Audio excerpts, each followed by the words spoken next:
Si John ay isang propesyonal na mamamatay, na maaaring pumatay ng sinuman sa pamamagitan ng pagkuha ng pera. At, siya ang pinakamahal na mamamatay sa mundo ng krimen.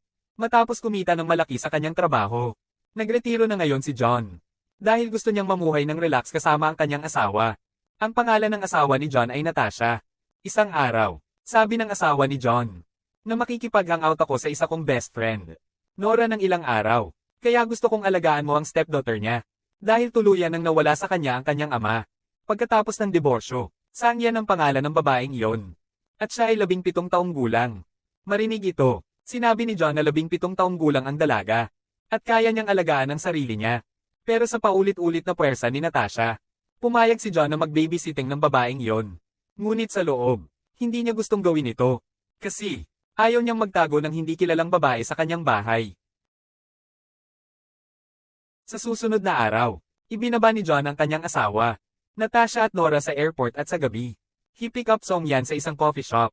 Sa daan, sabi ng kantayan kay John, na gusto niyang manatili sa bahay ng kanyang kaibigan ngayong gabi. Hearing this, sumasang-ayon din si John dito. Pero bago umalis si John, nagbibigay ng pera para kantahin yan. At kasama ang pera, naglalagay din siya ng tracking device sa wallet niya, para malaman niya ang lokasyon ng kantang yan. Binitawan ni John ang kantang yan at umalis ang kaibigan niya sa mall at umuwi.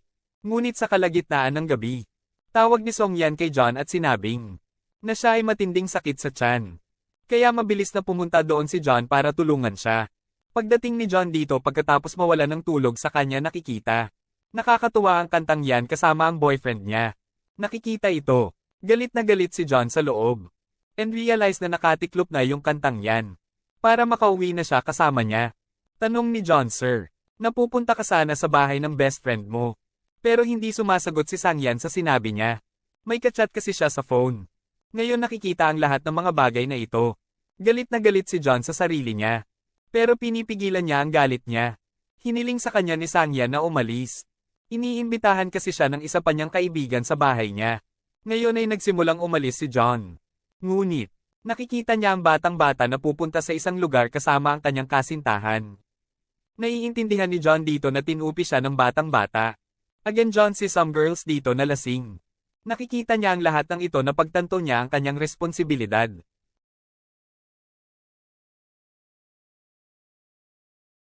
Dahil may tracking device siya sa wallet niya, dumating dito si John sa isang desyerto na lugar. Inside we see a girl named Donna na nagsasabi ng kantayan. Na kung mapasaya mo ang kliyente ko, pagkatapos ay bibigyan kita ng $200. Dito natin natutunan yan. Sinadya siyang dinala ng boyfriend ni Songyan dito. Pananakot ni Donna kay anak yan na kapag hindi mo ako sinunod, hindi kita papakawalan dito. Marinig ito. Inaabuso siya ni Songyan. Sasampalin na sana siya ni Donna pero pumunta dito si John. Sinabi sa kanila ni John na kung ang kantang yan ay makakakuha ng kahit isang gasgas, hindi ko kayo iiwan lahat. Boyfriend ni Songhyun. Dumating upang labanan si John na napagkakamalang isang simpleng tao. Ngunit si John ay isang propesyonal na manlalaban. Madaling kinuha ang kanyang kutsilyo. Ngayon lahat ng mga lalaki na naroroon dito ay nagsimulang makipag-away kay John. At madaling talunin ni John ang lahat. Sinabihan ni John ang lahat na umalis dito. Pero bigla siyang inatake ni Donna ng kutsilyo. Pero walang nangyayari kay John. Sinuntok ni John si Donna at nawalan ng malay. Ngayon umalis si John dito kasama si Songyoung. Dahil sa gawa ni John, si Songyoung ngayon ay nagsimulang isaalang-alang siya bilang isang mabuting tao. Dahil sa mangkukulam, may napakagandang pagkakaibigan sa pagitan nilang dalawa. Sa gabi ay lumabas silang dalawa para maghapunan. Habang pauwi ay sinusuri ng sea police ang daan. Dito pinahinto ni Officer Lee ang sasakyan ni John. At tinanong siya, detalye ng Official John, na may mga college students na pinatay dito. So checking ang nangyayari dito. Pagkatapos ng ilang tanong at sagot, binitawan siya ni Lee. Pag-uwi ni John, pagkatapos ay kumukuha siya ng impormasyon tungkol sa insidente. Mula sa internet, kung saan nalaman niya na sila. With the same voice na binugbog niya kagabi. Matapos basahin ang balitang ito, medyo masama ang pakiramdam ni John sa mga batang iyon. Kinaumagahan, pumunta si Officer Lee sa bahay ni John para tanungin siya. Dahil naghihinala siya kay John. Ipinakita ni Lee kay John ang isang CCTV footage kung saan pupunta ang sasakyan. Sabi ni Lee, "Anong ginagawa ng sasakyan mo kagabi?" "Sa kalsada malapit sa pinangyarihan ng krimen." Nakikita ito. Matalinong sagot ni John. Na hindi lang kotse ko ang nawala sa ganoong paraan. Sa halip, may iba pang sasakyan na umalis doon. Ipinakita sa kanya ni Lee ang isa pang larawan. Saang kantayan kasama ng parehong mga lalaki. Na pinatay kagabi. Pero iniiwasan ito ni John dahil hindi malinaw ang mga litrato. Pakiusap. Ang tumpak na pagsisiyasat ay naghihinala sa kanya ni John. Pagkaalis ni Lee, sabi ni Sung Yang sorry kay John. Dahil takot na takot siya. Si Yang Sung batang takot na mukha. Naalala ni John ang isang babaeng nakilala niya noon. Ang babaeng ito ay nawala ng pag-asa na mabuhay. At magpapakamatay na sana. Ngunit ipinagbabawal ni John na gawin ito. At hinihiling sa kanya na kalimutan ng lahat at magpatuloy sa buhay. Then here Donna calls Sung Yang. Kinausap niya si John at sinabing, na lahat ng mga batang yon ay patay na. And I have the knife na inagaw mo sa mga batang yon. At nakalagay ang iyong mga fingerprint. I mean kung ibibigay ko ang kutsilyong iyon sa pulis, baka magkaproblema ka. Sabi ni Jonah pag hindi ka pumunta. Ang aking lugar sa loob ng 1 oras. Pagkatapos ay ibibigay ko ang lahat ng ebidensya sa pulisya. Marinig ito. Pumayag si John na makipagkita kay Donna at bago umalis. Binibigyan niya ng bracelet ang kantang yan. Na may tracking device sa loob. Umalis si John para salubungin si Donna. Leaving Sung Yan mag-isa. Lumapit si John sa isang building. Kung saan nakilala niya ang isang lalaking nagngangalang Jiang. Sino ang pinsan ni Donna? At ang trabaho niya ay mangidnap ng mga menor de edad na babae at ibenta sila. Hiniling ni Jiang sa isa niyang tauhan na patayin si John. Pero madaling natalo ni John ang lalaki niya. Hiningi ni John kay Donna ang kutsilyo. Na may mga fingerprints niya. Ngunit ayaw ibigay ni Donna sa kanya. Nakikita ito. Sinimulan ni John na pahirapan si Jangsman. Nakikita kung alin. Natakot si Jiang at inihagis ang kutsilyo kay John. Nang yumuko si John para kunin ang kutsilyo. Bigla siyang binaril ni Jiang at nagsimulang tumakbo palayo. Pagkuha ng kutsilyo. Mabilis na sinundan ni John si Jiang sa isang kwarto. Dito nakilala ni John ang isang manlalaban na nagbibigay sa kanya ng pantay na laban. Ngunit umalis si John matapos siyang masugatan ng husto. After the fight dumiretso si John sa bahay niya.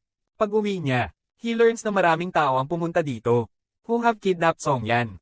At ilayo siya rito. Mabilis na tinunto ni John ang kanyang kinalalagyan. Use Sung Yan ang tracking bracelet. At pagkatapos ay kinuha ang kanyang mga baril at nagsimulang pumunta doon. Dumating si John sa isang desyerto na kalye, kung saan direktang umaatake si John. Nakikita kung sinong Donna ang nagsimulang tumakbo mula rito. Pero nahuli siya ni John. Tinanong siya ni John kung saan. Kanta yan. Sabi ni Donna kung papatayin mo ako. Papatayin ng mga kaibigan ko ang kantang yan. Pagkatapos nito ay hindi mo na mahahanap ang kanyang bangkay. Marinig ito. Hindi siya pinapatay ni John sa halip ay sinimulan siyang pahirapan. Pagkatapos nito, sinimulan ni Donna na sabihin ang buong katotohanan kay John. Sabi niya, na ang trabaho natin ay mangidnap ng mga menor de edad na babae at ibenta sila. Sam Yan ay isang kaakit-akit at birhen na babae, na may gusto sa isang tao. At ang isang kliyente ay binibigyan kami ng maraming pera, para maaga natin si Sam Yan at dalhin sa kanya. At ayon sa pangangailangan ng kliyente, we supply girls sa kanila. Tinanong siya ni John kung nasaan si Sung Yan. Then Donna tells sa address ng isang hotel, kung saan ang Sung Yan ay Cap. Tinanong ni John ang pangalan ng kliyente, na humingi ng Sung Yan. Then Donna says na hindi ko kilala yung lalaking yun. Pero kilala siya ng boss ko. Ngayon ay nagsimulang maglakad si John patungo sa hotel, where Sung Yang was Cap pagkaalis ni John. Pumunta dito ang mga pulis. Kapag opisyal na naghahanap dito, nakita niya si Donna sa isang kwarto na ngayon ay patay na. Sa kabilang banda, nakarating na si John sa hotel na iyon. At pagkapasok niya sa loob, umaatake ang mga taong naroroon dito. Si John ay isang profesional na manlalaban sa killer na madaling. Single-handedly pinapatay silang lahat. But Sung Yan wala kahit sa hotel na ito. Till here may dumating na lalaki sa harap ni John, na ang pangalan ay Yuri at isa rin siyang bastos. Nagtatrabaho si Yuri sa Russian Mafia at sinabi niya kay John, na bukas ng alas 8 ng umaga, Sung Yang ay ipapadala sa Russia sa pamamagitan ng barko. Ngunit hindi mo siya mail iligtas. Dahil papatayin kita dito. Gustong iligtas ni John ang Sung Yan. Kaya hindi niya inaaway si Yuri at nagsimulang umalis. Pero sinundan siya ni Yuri sa loob. May mahabang away ang dalawa. Ngayon dahil pareho silang profesional na manlalaban. Pareho silang nagbibigay ng pantay na kompetisyon sa isa't isa. Sinasamantala ang pagkakataon. Bumaba si John mula sa bintana. Sa pamamagitan ng pagtali kay Yuri ng lubid. Nahulog siya sa ibabaw ng kotse. Kay Officer Lee yan. Itinutok ni Officer Lee ang baril kay John. At hiniling sa kanya na samahan siya sa istasyon ng pulisya. But John cleverly kinuha ang baril niya sa kanya. At pagkuha ng bilanggo, umalis siya sa kotse niya para iligtas si Song Yang. Pagkaraan ng ilang oras, dumating si John sa cargo port. Mula sa kung saan ipinadala si Song Yang sa Russia. Here John sees Song Yang sa loob ng kotse. Mabilis na inatake ni John ang lahat ng gangster. Sinong kumidnap kay Song Yang? Matapos silang patayin. John, iligtas mo yan. Pero inaatake sila ni Jiang. But John badly beats him at tinanong kung sino. Who demanded Song Yan? Pero walang sinasabi sa kanya si Jiang. After which John shoots him. Leia natakot makita ang lahat ng ito. Nang hinanap ni John si Jiang. Nakahanap siya ng mobile at si Jiang ang huling tumawag. Ang opisyal Lee. Naiintindihan naman ni John dito. Nakikihalubilo din ang Officer Lee na yun sa parehong tao. Sinong traffic girls? Sinabi ni John kay Lee na sabihin mo sa akin ang tungkol sa lalaki. Sino ang pinuno ng lahat ng ito? Kung hindi, ibibigay ko itong mobile sa media. Pagkatapos nito, lahat ng iyong katotohanan ay darating sa harap ng mga tao. Na isa kang corrupt na opisyal. Na tumutulong sa isang gang at trafficking ng mga babae. Ngayon ay isang pangkat ng pulisya ang darating sa lugar na ito. So pumayag si Lee, sabi ni Lee sa mga officers. Na lahat ng nangyari dito ay isang operasyon ng pulisya. At pinapante niya si John kasama si Song Yan sa ospital. Sa ospital nang magkamalay si Song Yan. Humingi siya ng tawad kay John at sinabing na lahat ng ito ay nangyayari dahil sa akin. Pero pinatahimik siya ni John at sinabing na hindi mo kasalanan. Sa ospital, sabi ni Lee kay John na nakagawa ka ng maraming pagpatay para makatipid ng Song Yan. Ngunit pinigilan ko ang lahat ng mga kasong iyon. Sinabi ni John na nakilala ko ang parehong araw. Na nagtatrabaho ka kay Jiang's boss. Dahil nakita ko ang bangkay ni Donna sa kotse mo. Trump, alam mo na kapag natagpuan ng pulis ang bangkay ni Donna, maaari silang mag-imbestiga at mahuli ang iyong boss. So tanggalin mo ang katawan ni Donna doon. Laking gulat ni Lee na malaman ng lahat ng ito. Sabi ni John, dalhan mo ako ng impormasyon tungkol sa Russian Mafia na nagtra-traffic ng mga babae sa una. Tumangging gawin ito dahil ito ay isang napakapiligrong trabaho. Ngunit pagkatapos, pumayag naman si Lee sa kanya. Dahil may ebidensya si John laban sa kanya, na maaaring tapusin ang kanyang buong karera. Sa susunod na araw, tinawagan ni Lee si John at binigay sa kanya ang address ng isang hotel. Kung saan tumutuloy ang isang man-named Park. Si Park ay miyembro ng parehong gang, na nangaagaw ng mga menor de edad na babae. At ipinadala sila sa Russia. On the other hand, Park din ang nakakaalam, na ang Interpol, nalaman ng opisyal ang tungkol sa kinaroroonan nito. Kaya mabilis siyang nagsimulang manirahan sa hotel na ito. Buti na lang dumating si John dito. Isa-isang pinapatay ni John ang lahat ng tauhan niya. And he beats Park grabe. At tinanong siya tungkol sa lalaking humingi. Kanta yan. Tinawag ni Park ang isang babae dito na kasali sa kanyang negosyo. And these people know her sa pangalan ng Baboy Mama. Alam ni John sa tawag ni Baboy Mama. Na-judge ang lalaking demanding Song Yan. Ang pangalan ay Kim. Sinabi ni Park dito kay John na kinikidnap namin ang mga menor de edad na babae. Pagkatapos nito ay ipinadala sila sa hukom. Nag-e-enjoy si Judge sa isa sa mga babae. At pagkatapos, ang natitirang mga batang babae ay ibinebenta sa Russia at Asia para sa napakataas na pera. Pagkatapos kunin ang lahat ng impormasyon mula sa parke, pinapatay din siya ni John. May tinatawagan si John dito. At agad niya silang pinapante dito. Sa loob ng walang oras. Isang pangkat o. At mabilis kong nilinis ang lugar ng pinangyarihan ng krimen. At itapon ang lahat ng mga bangkay na naroroon dito. So wala na talagang ebidensya dito actually. Ang gawain ng pangkat na dumating dito ngayon lamang ay upang linisin ng maayos ang pinangyarihan ng krimen. Para walang maiiwan na ebidensya dito. Ang pangkat na ito ay nagtatrabaho lamang para sa mga gangster at mafia pagkatapos nito. Dumating si John para makilala ang isa niyang kasama. Sino ang negosyo ng armas? Kinuha ni John ang isang malaking sniper mula sa kanya. At ngayon ay handa na si John. Saka lang. Tinawagan ni Lee si John at sinabi sa kanya na ang judge. Sino ang utak ng lahat ng ito? Siya ang presidente ng Central District Law. At ang kanyang pagkakakilanlan ay nasa malalaking politiko. So hindi ko siya kayang guluhin. Pero kinuha ni John ang address niya. Dahil isa siyang professional killer. Na hindi natatakot sa sinumang politiko o opisyal. Inihayag iyon ni Leoso. Namatay ang ama ni Son Yen sa isang car accident. Pagkatapos nito, nakatira ngayon si Son Yen kasama ang kanyang madrasta. Matapos kunin lahat ng impormasyon kay Lee. Nakarating na si John sa hotel. Kung saan niroromansa ni Judge Kim ang mga hot girls. Pinapatay ni John ang lahat ng mga hukom. Isa-isang may sniper. Nagpadala si Big Mama ng bagong babae dito. Para pasayahin ang hukom. Papasok si John at walang tigil na pinapatay ang lahat. Nandito rin si Yuri na nagsimulang magpaputok ng John. Dito nagsisimula ang pagpapaputok. Sa pagitan ng dalawa, meron ding Officer Lee na kasama ni John. Ngunit sa sandaling magkaroon siya ng pagkakataon. Tinutukan niya ng baril si John. Hinuli ni Yuri si John at dinala sa hukom. Tanong ni John sa judge. If you are the same man na nagdemand ng kantayan. Pagkarinig nito ay ngumiti lang siya. Hiniling ng judge na patayin si John. Lumabas si Lee kasama si John pero inatake siya ni John. Pumunta din dito ang iba para patayin si John. Ngunit inaaway silang lahat ni John at pinatay silang lahat ng wala sa oras. Sinabi niya kay Lee na sumuko na ako. Para lang makilala ko ang judge. Pinapatay ni John si Lee dito.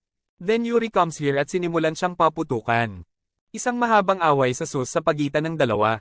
At dinaig ni John si Yuri. Nasugatan niya ng husto si Yuri at kalaunan ay napatay din siya. Ngayon ay dumating si John upang hatulan ng kanyang silid. Naiintindihan ng judge na papatayin siya ni John. Kaya inaakit niya si John ng pera. At nag-aalok sa kanya na magtrabaho kasama niya. Tanong ni John kay judge tungkol sa baboy mama. Then judge tells him na, kasama ko si mama sa negosyong ito. Matapos kunin lahat ng impormasyon tungkol sa baboy mama. Pinapatay din ni John si judge. Sa kabilang banda, nakita namin si Natasha kasama ang best friend niyang si Nora. Nakaupo silang dalawa at nag-uusap. Kapag may tumawag kay Nora, pumasok si Nora sa kotse niya. At kinuha ang tawag. Galing kasi sa phone ni Judge ang tawag. Sa totoo lang, ginagamit upang gawin ang lahat ng gawain ng trafficking ng mga batang babae. At pakikasama kay Judge Nora. Hindi bata ang anak ni Nora. Dahil madraste niya yon. So she was selling her adopted daughter para sa mataas na pera. Sinabi ng hukom ang lahat ng mga bagay na ito kay John. Pinatay ni John si Judge at tinawagan si Nora mula sa kanyang telepono. At nang sinagot ni Nora ang tawag sa loob ng sasakyan. Then here we see John na nakaupo sa likod niya. Laking gulat ni Nora nang makita si John. Sa totoo lang, hindi alam ni Nora na professional killer si John. Sa halip ay itinuturing niya itong isang normal na tao. Inalis ni John si Nora sa lungsod. And tells her na siya na ang bahala kay Samyang. Ang pagsasabi nito ay pinapatay niya siya. Parehong team ang tawag ni John dito. Na dating naglilinis ng pinangyarihan ng krimen. Binubura nila lahat ng ebidensya dito. After this nakilala ni John ang asawa at niyakap. Dito natin nalaman yan. Ang babaeng iniligtas ni John mula sa pagpapakamatay noon. Walang iba ang babaeng iyon kundi si Natasha. At ngayon dito nagtatapos ang pelikula.